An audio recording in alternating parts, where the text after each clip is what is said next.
ஓம் சைராம், ஜெய் சைராம். என் அன்பின் சாய் குடும்ப உறவுகளே, நான் நுழைவதற்கு எந்த சுவரோ மலையோ தடையாக இருக்காது.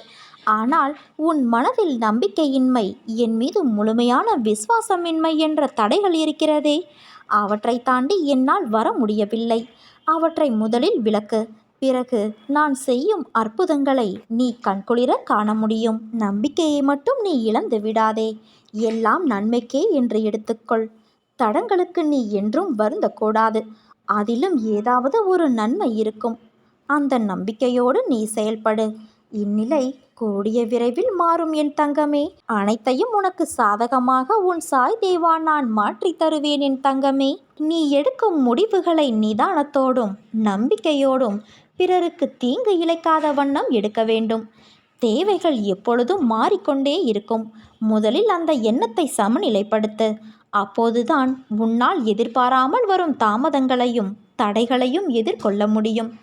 கஷ்ட நஷ்டங்கள் வாழ்வின் ஒரு பகுதிதான் என்பதை தீர்க்கமாக புரிந்து கொள். அதுவே வாழ்க்கை கிடையாது. நீ விரும்பும் லட்சியத்தில் வெற்றி கிடைக்கும் வரை ஓயக்கூடாது என்ற உறுதி நெஞ்சில் நிலைத்திருக்க வேண்டும். அப்போதுதான் உன்னால் சுடர்விட்டு பிரகாசிக்க முடியும்.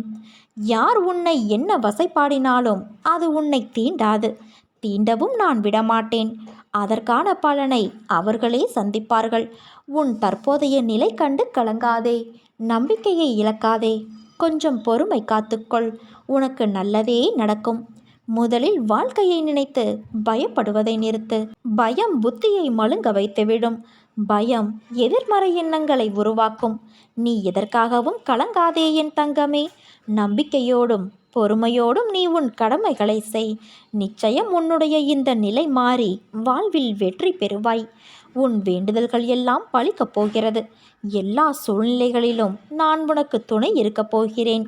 என் வார்த்தைகள் மீது நம்பிக்கை வைத்து செயல்படு. கடவுள் மேல் வைக்கும் பக்தியை மட்டுமே கொண்டு ஒருவன் அவன் வாழ்வில் வெற்றி பெற முடியாது. அந்த கடவுள் கொடுக்கும் வாய்ப்புகளை தக்க சமயத்தில் பயன்படுத்தி கொண்டு அவன் முன்னேறுவதற்கு முழு முயற்சியும் மேற்கொள்ள வேண்டும். அப்போதுதான் அவன் வாழ்வின் உச்சத்தை அடைய முடியும். பொருளாதார முன்னேற்றம் கிடைக்க வேண்டும் என்று நீ கடுமையாக போராடி வருகிறாய். அப்பா சொல்வது சரிதானே? அதற்கான முயற்சியில் ஈடுபட்டும் வருகிறாய். அது உன்னை சுற்றி உள்ளவர்களுக்கு புரிவது இல்லை என நீ கவலைப்படுகிறாய். அது இப்போது அவர்களுக்கு புரிய வேண்டிய அவசியமில்லை. நீ தொடர்ந்து முயற்சி செய்து முன்னேறி வருவாய். உன் உழைப்புக்கேற்ற வெற்றி உன்னை தேடி வரும் என் தங்கமே. அப்போது யாருக்கு புரிய வேண்டுமோ அவர்களுக்கு புரிய வரும். அதற்குள் நம்பிக்கையையோ பொறுமையையோ இழந்து விடாதே. உன்னால் நிச்சயம் முடியும். நீ உயரங்களை நிச்சயம் தொடப்போகிறாய். இது உன் சாய் தேவனான உன் சாயப்பாவின் என் சத்திய வாக்கு. நீ நம்பிக்கையோடு இருந்தால் நல்லதே நடக்கும். சாயிருக்க பயமேன்.